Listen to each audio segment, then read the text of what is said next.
Java Basics. Define the structure of a Java class. A Java program is indeed a collection of classes. And what is a class then? A class can be defined as a template to create a form of an object. Every object, thus, created using the class has same members which would be either field or a method. What is a field? A field is nothing but a place which will store the values for its future use throughout the program. Let us know what is meant by a method. A method is a function or an operation which is carried on the fields of objects and the values which will be passed to the methods as arguments. Each of the class has members which are called as identifiers. All the class members should have unique names.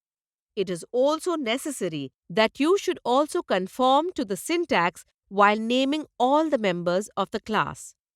Let us now discuss about the syntax of the class student. As we see, there are 7 members of this class. There are 3 fields named studName, studAddress, studPhone, which are string variables.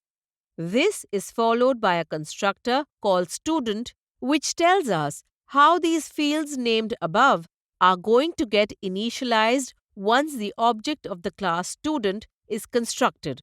3 methods, namely getStudentName, getStudentAdd, and getStudentPhone, will define how the corresponding fields will be extracted. Let us understand Java class structure in an easier way. Class name, open curly bracket, / variables, / methods, / constructor, close curly bracket.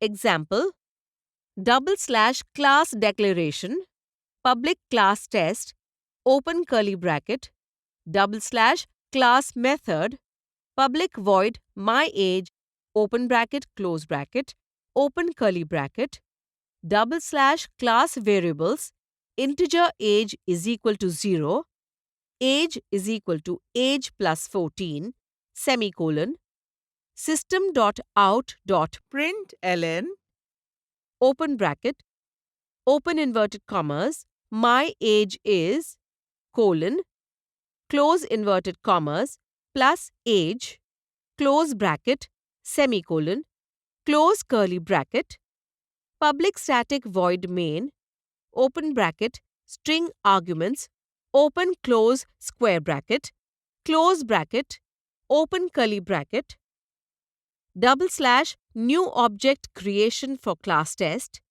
test is equal to new test, open bracket, close bracket, semicolon, test.myAge, open bracket, close bracket, semicolon, close curly bracket, close curly bracket. The output of this program will be: create executable Java applications with a main method.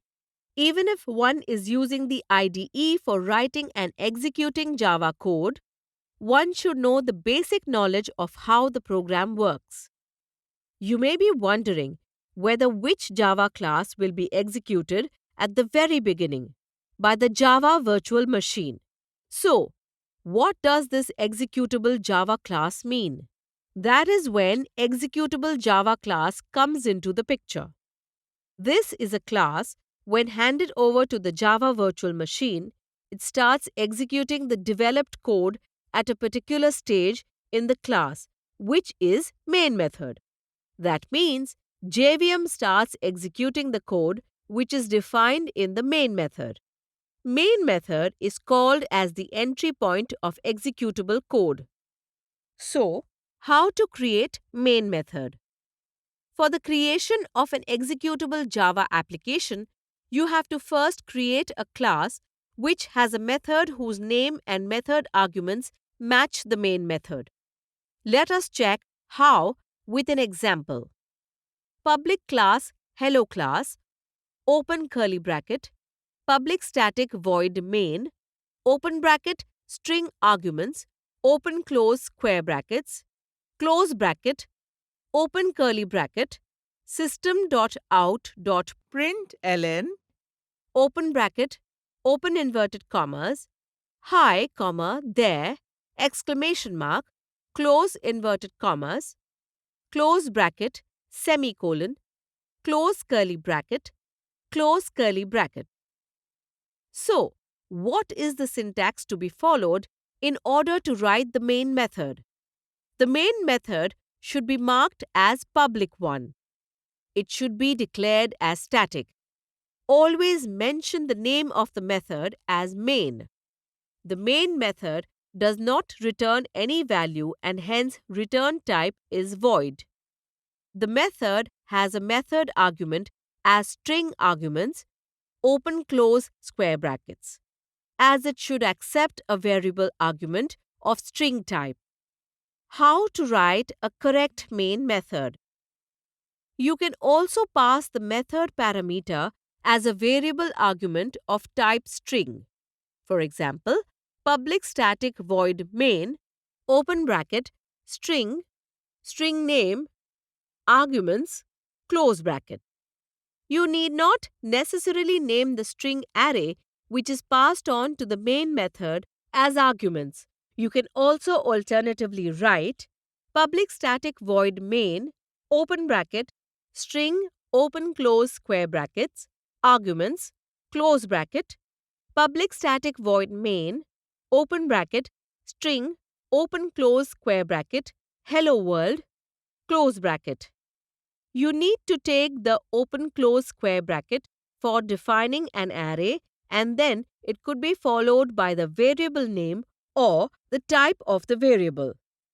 Public static void main, open bracket, string, open close square brackets, arguments, close bracket, or public static void main, open bracket, string, Donald Duck, open close square bracket, close bracket. Please note that the keywords static and public can be interchanged alternatively. Public static void main, open bracket, string, open close square bracket, arguments, close bracket, static public void main, open bracket, string, open close square bracket, arguments, close bracket. The output of the program would be, hi there. Import other Java packages to make them accessible in your code. Any Java program can utilize many classes which come from different sources. Java utilizes packages to group the various classes. When you type keyword import in a class, you tell the compiler which package to look for the needed class. Some examples: if package name starts with Java or Javax, then they come from Java Development Kit, commonly known as JDK. Classes belonging to the same package are mostly imported together with wildcards asterisks. For example, import java.util.locale. This means import the class locale from the util package. Import java.util.date. This means import the class date from the util package. Import java.util.asterisk. This means import all classes in this util package. What are packages for? Packages are used in Java programming language to prevent any conflicts in names, control access, make the search and the usage of classes easier.